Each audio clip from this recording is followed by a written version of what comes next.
They told her the land was cursed. They told her that some soil simply forgets how to live.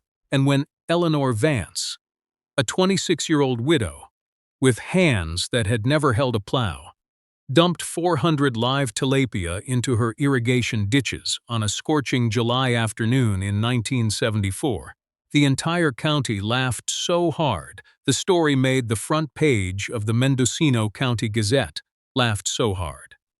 Her own brother stopped returning her calls. But Eleanor was not trying to be funny. She was trying to save 287 acres of dirt that had been murdered by greed, and what happened next made nobody laugh anymore. March 14th, 1974, Eleanor stood on the porch of a farmhouse she had not seen since she was 12, holding a letter thinner than her hope. Her father dead not from age or disease, but from a broken heart, some said, from poison, said others, and what he had left behind was not a legacy, but a warning. Eleanor had spent 3 years in San Francisco working double shifts at a diner on Mission Street, married young, and lost him younger to a factory accident, 23 years old, and already a widow. Running from the silence of that apartment, and the pity in her mother's eyes, and the farm she had sworn never to return to. But the law does not care about promises, and the farm does not care about grief. The Marsh Creek Valley had once been paradise, her grandfather planting the first almond trees in 1921, her father expanding into tomatoes and peppers and melons, so sweet they made your teeth ache. But then came the chemicals, 2,4-D and DDT, the miracle sprays that killed everything except what you wanted to grow. And by 1968, the soil was screaming.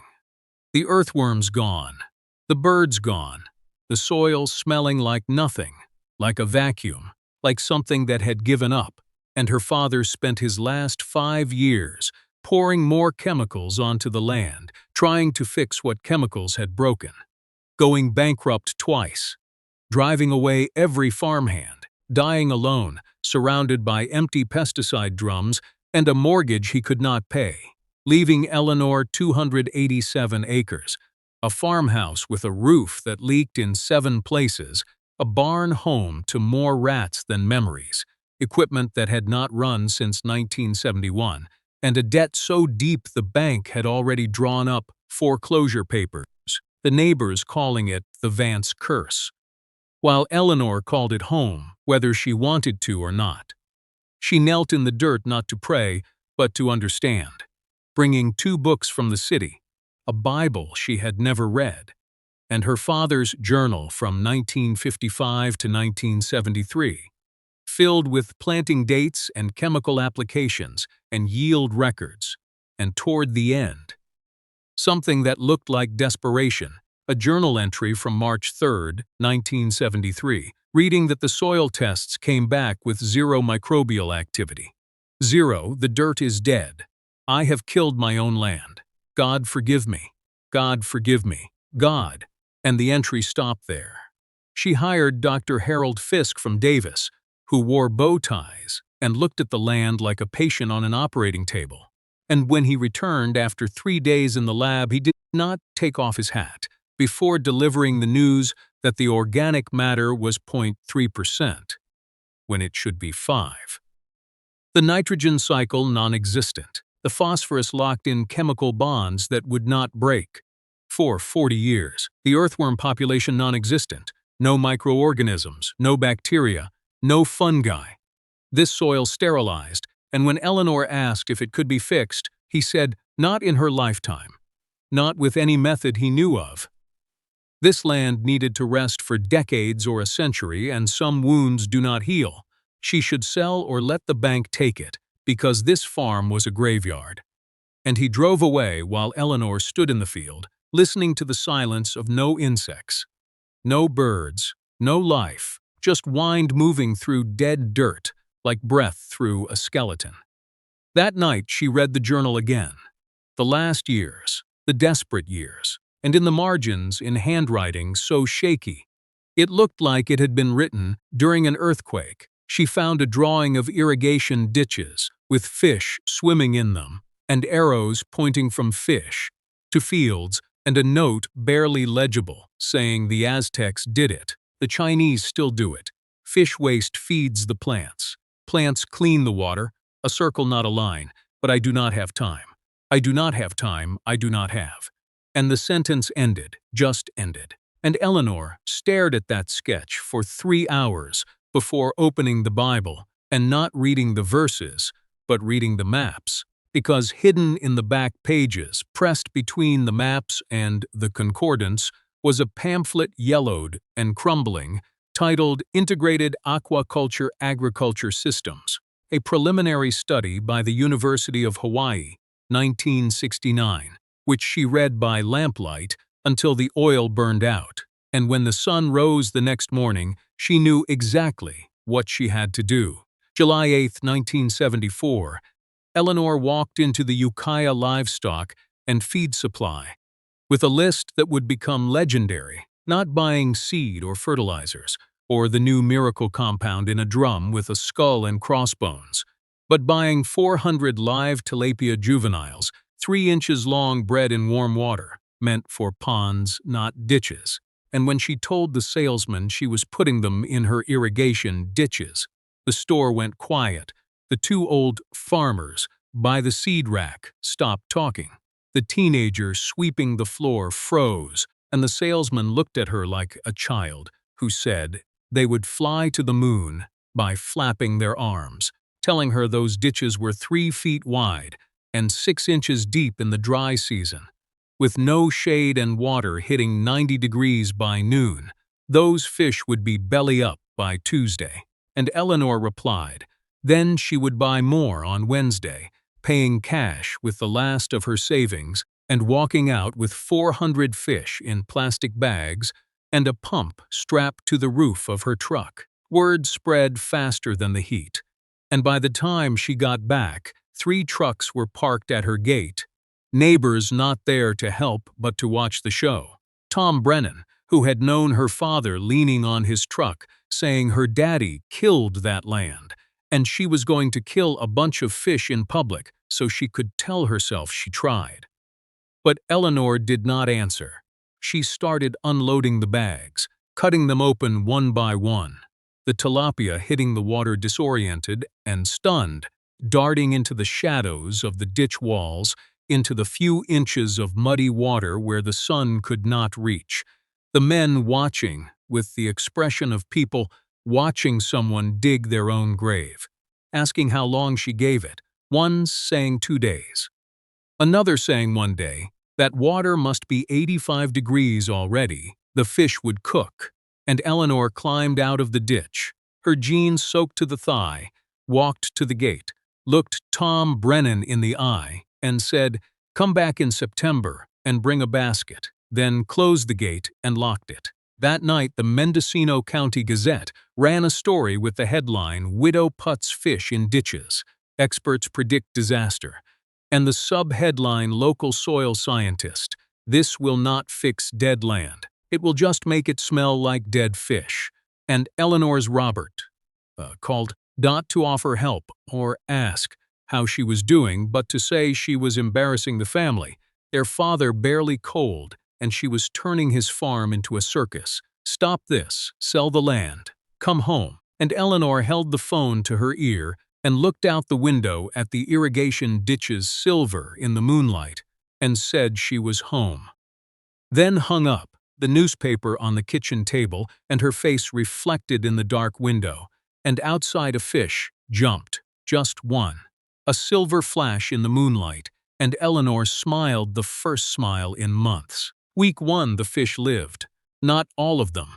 20 dying in the first heat wave, their bodies floating white and accusing, which Eleanor scooped out with a net and buried in the compost pile. She had started by the barn before buying 20 more.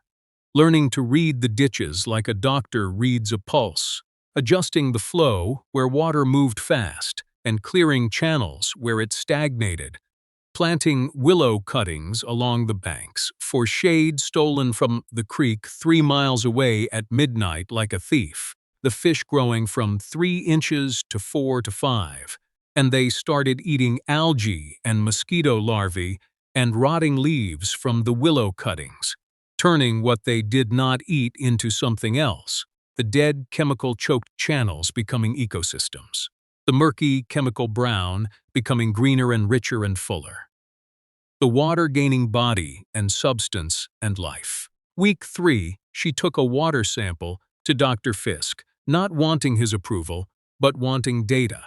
And when he called 3 days later, his voice sounded different, saying the ammonia levels were elevated, but the nitrate levels were climbing, and the phosphates were present. Asking where she got this water, and when she said from her irrigation ditches with 400 tilapia, the line went quiet for so long, she thought he had hung up, before he said that was not possible, and she told him to come see for himself. He came the next day without his bow tie, taking 17 samples from the ditches, measuring dissolved oxygen and nitrogen compounds and things Eleanor had never heard of, and when he was done, he sat on the edge of the ditch and dangled his fingers in the water, saying the fish waste was converting to nitrates, the nitrates feeding the algae feeding the fish, and the water becoming fertilizer. But her soil was still dead, the water alive but the soil dead. You cannot bring soil back to life with ditch water. It needs organic matter and structure and time, years, decades, and he left. But this time he did not say, "Not in your lifetime," he said years, and Eleanor, who had nothing but time and desperation, heard the difference. She started irrigating not with well water, but with ditch water, running the fish-rich water into Field 7, where the soil tests had come back with zero microbial activity, flooding it not to grow crops but to soak the dirt. The neighbors thinking she had lost her mind completely. Tom Brennan telling the Gazette she was watering dead dirt like giving medicine to a corpse. The paper running a follow-up story saying, "Fish widow, now watering dust. Bank foreclosure imminent." But Eleanor did not read it because she was too busy building something, extending the ditches and laying pipe, and creating a network that carried fish water to every corner of Field 7, not planting anything, just watering week after week, the water soaking in and the soil drinking it, and beneath the surface where no one could see and no test could reach. Something was happening, something ancient, something her father had almost understood, something the Aztecs had known 600 years ago, the circle closing.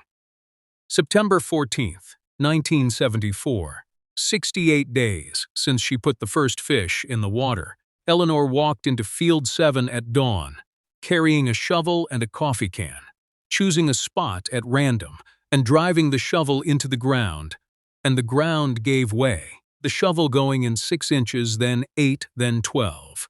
And she pulled out a clump of soil that was not gray and not dust, but dark brown, the color of coffee grounds and old wood and life, crumbling in her fingers with texture and body, and a smell, not of chemicals but of earth. The earth she remembered from childhood. The earth her grandfather had held, saying this is where everything begins, and she fell to her knees and reached into the hole, digging deeper with her bare hands. 12 inches, 14, 16. And at 16 inches she found it, an earthworm, fat and pink and alive, wriggling through soil, declared sterile by a PhD from Davis, who said it would need a century to recover. An earthworm in 68 days, and she ran to the ditch and counted the fish. They had multiplied to 500 or 600, darting through water and stirring sediment and turning bottom mud into something almost like soil. The willow cuttings having taken root and drooping over the water, creating shade and dropping leaves that the fish ate and turned into life. And she took 17 samples and drove to Davis herself, standing in the hallway until a graduate student agreed to run them. The student looking at the bags and saying, "These did not look dead." The tests coming back in 48 hours, showing organic matter at 2.1% up from 0.3. nitrogen present, phosphorus available, microbial activity detectable, earthworm population established, and a handwritten note asking what did she do. And Eleanor did not answer.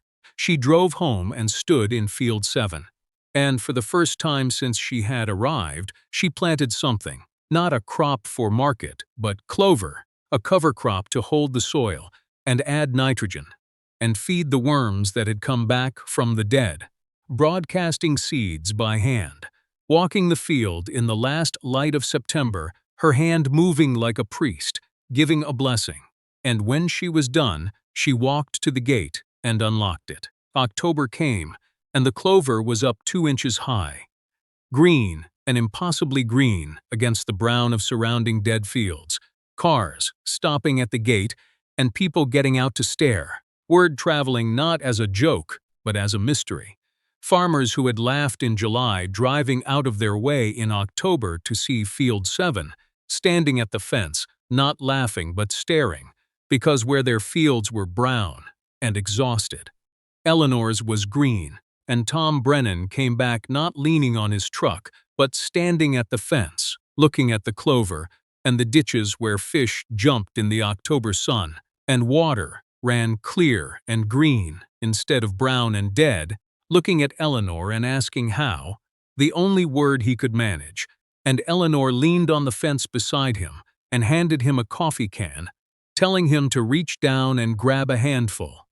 And he did, holding the soil to his nose and smelling it, his face changing as he said that was not possible, and Eleanor replied, "That was what Dr. Fisk said," and Brennan looked at the clover and the fish and the woman beside him, this young widow, with dirt under her nails and fire in her eyes, and asked if she could show him. And by November, Eleanor had 20 farmers at her gate, every Saturday not to mock but to learn, showing them the ditches and the fish, and the way the water moved, and the way waste became nutrients, and nutrients became soil, and soil became life, not charging them because she needed them to understand that the land was not dead, but sleeping, and could be woken. The Gazette ran a new story with the headline, "Fish Widows, Crazy Experiment Revives Dead Soil, Scientists Baffled," and Dr. Fisk came back with colleagues from Berkeley and researchers from the USDA. Taking samples and running tests and writing papers, one young professor named Dr. James Chen publishing a study in the Journal of Sustainable Agriculture titled Integrated Aquaculture Agriculture Systems. A case study in soil regeneration, the subject Field 7, and the farmer Eleanor Vance. And in December, her brother Robert came without calling, standing on the porch with a bottle of whiskey and a face full of shame, saying he had read the paper and the headlines, admitting he had been wrong when he told her to sell, and said she was embarrassing the family. 3 words harder for him to say than anything he had ever done, and Eleanor looked at her brother, who had never farmed a day in his life, and opened the door and told him to come see the fish. And he did. April 1975, 1 year later, Eleanor stood on the porch, looking at 287 acres that were not the same land. Field 7 having become Fields 1 through 6, the ditches multiplied and the fish multiplied into thousands, the soil tested again by Dr. Fisk and the USDA and teams from Japan showing 4.8% organic matter, not quite the 5% of her grandfather's day, but close enough to grow tomatoes that tasted like sunlight and melons. So sweet.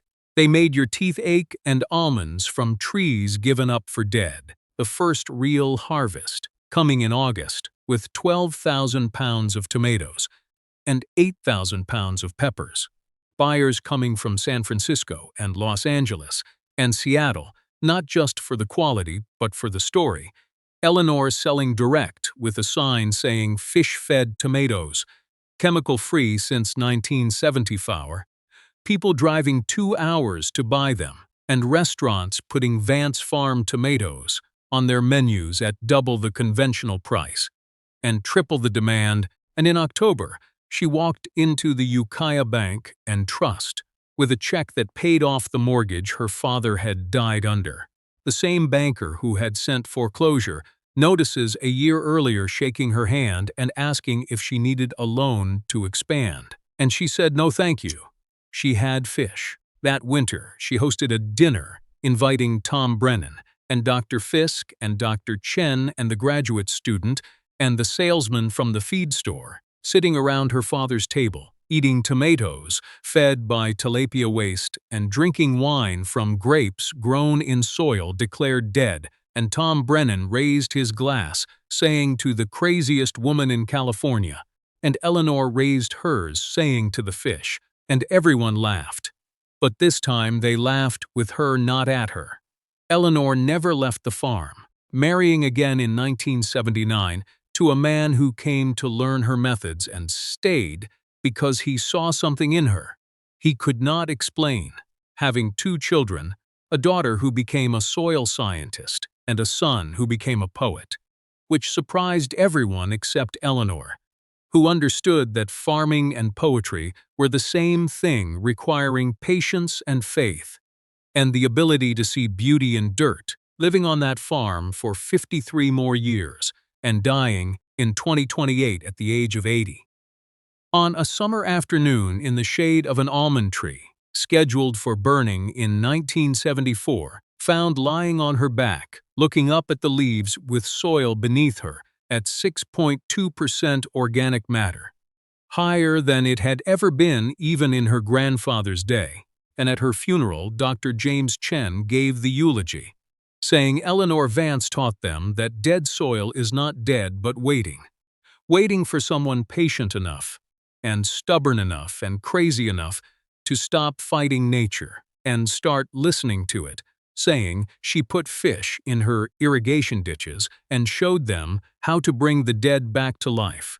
And the farm still operates today, run by her grandchildren with ditches still holding fish, not tilapia anymore, but a dozen species forming a complete ecosystem and a circle that keeps turning, the soil tests coming back every year, and the organic matter climbing not because of chemicals or miracles, but because of a woman who refused to accept that dead meant forever, and they laughed when she put tilapia in the irrigation ditches.